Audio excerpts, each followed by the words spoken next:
Omelette वाले की सफलता। कई साल पहले एक गांव में धर्मेंद्र नाम का एक अंडों का व्यापारी रहता था।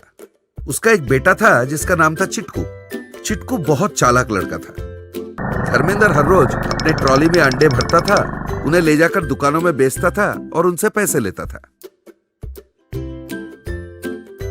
किसको उसने कितने अंडे बेचे और किससे उसने कितने पैसे लिए, पूरा हिसाब एक कागज पर लिखता था। ऐसा वो इसलिए करता था क्योंकि उसको हिसाब करना नहीं आता था। पर इसका फायदा उठाकर कुछ लोग उसे ठग भी लेते थे। उसी गांव में चौहान नाम का एक आदमी एक ब्रेड ऑमलेट का ठेला लगाता था। ए ऑमलेट ऑमलेट ऑमलेट, गरम गरम ऑमलेट ले लो, टमाटर omelette, masala omelette, cheese omelette ले लो, ब्रेड ऑमलेट, चिल्ला चिल्लाकर वो बेचता था। और वो काफी लालची भी था। मौका मिलते ही दाम बढ़ा देता था और लूट लेता था। उसके ठेले पर धर्मेंद्र रोज अंडे पहुंचाता था। एक दिन उसने कहा, देखो धर्मेंद्र, पूरा हिसाब 1200 का है। इस हफ्ते मैंने 12 डजन लिए हैं। पिछले महीने 10 डजन दिए थे, उसमें से 8 मैंने वापस लेने को कहा था, पर तुमने सिर्फ 5 ही वापस लिए थे। तो पूरे मैंने कितने डजन लिए? धर्मेंद्र बोला, 12 में से 10 जोड़कर 8। भाई तुम तो जानते हो मैं हिसाब का कच्चा हूँ। इतने सालों से दोनों मिलकर व्यापार कर रहे हैं, एक दूसरे पर भरोसा नहीं करेंगे तो कैसे चलेगा? पैसे दे दो कहकर उससे पैसे ले लिया और कागज पर लिख लिया।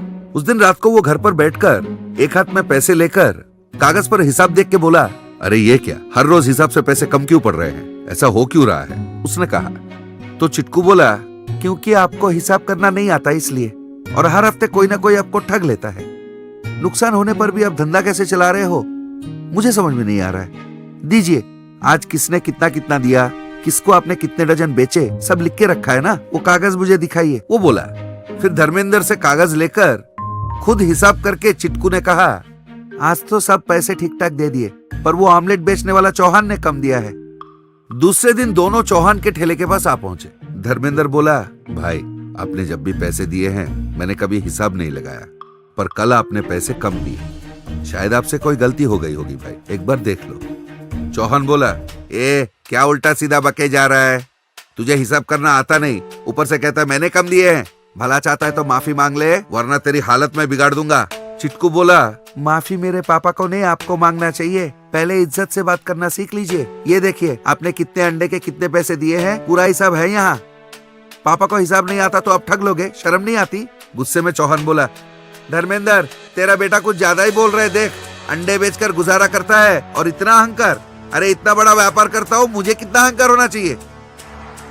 चिटकू बोला, अरे कौन से इतना बड़ा व्यापार करते हो आप, कोई भी कर लेगा, ये तो हम भी कर सकते हैं। और व्यापार करने पे उतर गए ना तो ईमानदारी से करेंगे, आपकी तरह लोगों को ठगेंगे नहीं। पापा चलो चलते हैं, सोच लेंगे पैसे हमने उसे भीख में दे दिए, अब चलिए।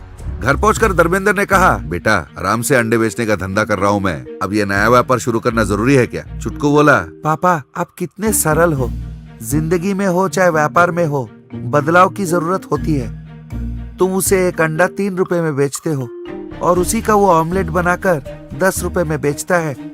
प्याज टमाटर वगैरह का हिसाब लगा लेना, कम से कम एक ऑमलेट पर वो 4 रुपए कमाता है। इतना तो हम भी कर सकते हैं पापा। और ग्राहकों को लाने के लिए स्वाद अच्छा करो और दाम कम रखो। हम ऑमलेट 9 रुपए में बेचेंगे, ठीक है? बस अब आप इसके बारे में सोचना छोड़ दीजिए। और फिर इन लोगों ने भी एक ब्रेड ऑमलेट का ठेला लगा लिया। ऑमलेट, ब्रेड ऑमलेट, गरम गरम bread omelette, carrot omelette, masala omelette, cheese omelette, bread butter omelette, दोनों चिल्लाकर बेचने लगे। और फिर आहिस्ते आहिस्ते उनके ठेले पर भी खरीदार आने लगे। इस तरह कुछ ही दिनों में ठेले से हुई आमदनी से उन लोगों ने एक बड़ा सा होटल खोल दिया। ब्रेड ऑमलेट के साथ साथ